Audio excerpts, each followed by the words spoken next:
The death of a righteous man versus the death of a sinner. The Lord showed me how the death of the righteous and the unrepented sinners are extremely different. I had a dream that I was going somewhere with my mom and my sister. We were on a vehicle, headed to a certain place. The vehicle we were in was an open van, with 2 rows of seats at the back, facing each other, like the ones people use when touring a game park. While still on the vehicle, the Lord showed us what death is like for a child of God. A vision which all of us in the vehicle could see all at once. Here's what I saw. I saw a dying man. His body was lying down, and as his spirit left his body, Jesus was standing right there, waiting to receive him, with a very big smile on his face. Jesus has his hand extended towards the man. God also showed me that in heaven, there's a song the angels sing about the death of God's children. This is the song the angels were singing: Happy is the day of the death of the righteous, for the Lord rejoices at the death of the righteous. Happy is the day of the death of the righteous, for the Lord rejoices at the death of the righteous. A group of angels were rejoicing and dancing as they sung this song. After this vision, we were all so excited, and we all said, "Why then do we even fear to die? Why don't we want to die when there's so much joy waiting for us?" We were really excited, and we too began to sing the song of the angels: Happy is the day of the death of the righteous, for the Lord rejoices at the death of the righteous. Revelation 14 verse 13. Then I heard a voice from heaven saying to me, "Write, blessed are those who die in the Lord from now on. Yes, says the Spirit, that they may rest from their labors, and their works follow them." Number 2. The death of sinner. I saw a young man lying down on his sick bed. I could tell he hadn't been sick for long because he didn't look sickly and looked like he hadn't lost weight. Someone was at his bedside. Suddenly, I heard the sick young man exclaim, "Ah! Where are my sacks I need to pack?" Immediately after he said this, he died. The vision was so real, and I got scared because of how this man died and the things he said. I was surprised that immediately he asked for his sacks they appeared in his hospital room, fully packed, and he died so fast.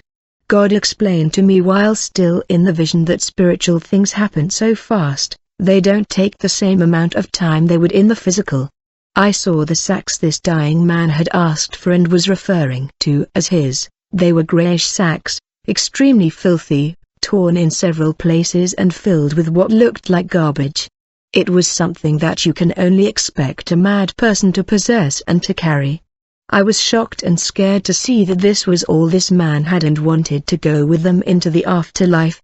The Lord told me that this man spent his life clubbing, drinking, and living in fornication. This was what was normal to him, and he never cared about knowing God. The Lord told me, he is packing in filthy torn sacks because he is going to hell.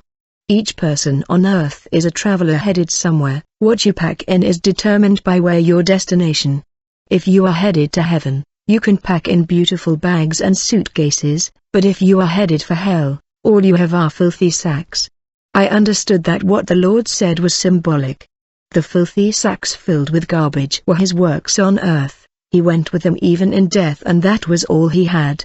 The beautiful bags and suitcases that Jesus was talking about belonging to those who go to heaven symbolize their righteousness that follows them even in death. Physically he looked clean, but spiritually his life was filled with garbage. I remembered the story of the rich fool, who had everything he wanted for this earthly life, but spiritually he had nothing. I also remembered what the Lord had told my sister Zipporah. He had told her that Satan likes to make sinful things look glamorous, sophisticated, and classy. He makes them look very desirable and glamorous, but it's all fake. Because hell isn't a clean place, nor is it a glamorous place. It's stinking and filthy beyond words, and that's where he wants to take you by making his things look nice. The kingdom of the devil is a very dirty place. That's the truth. It's the home of all filth.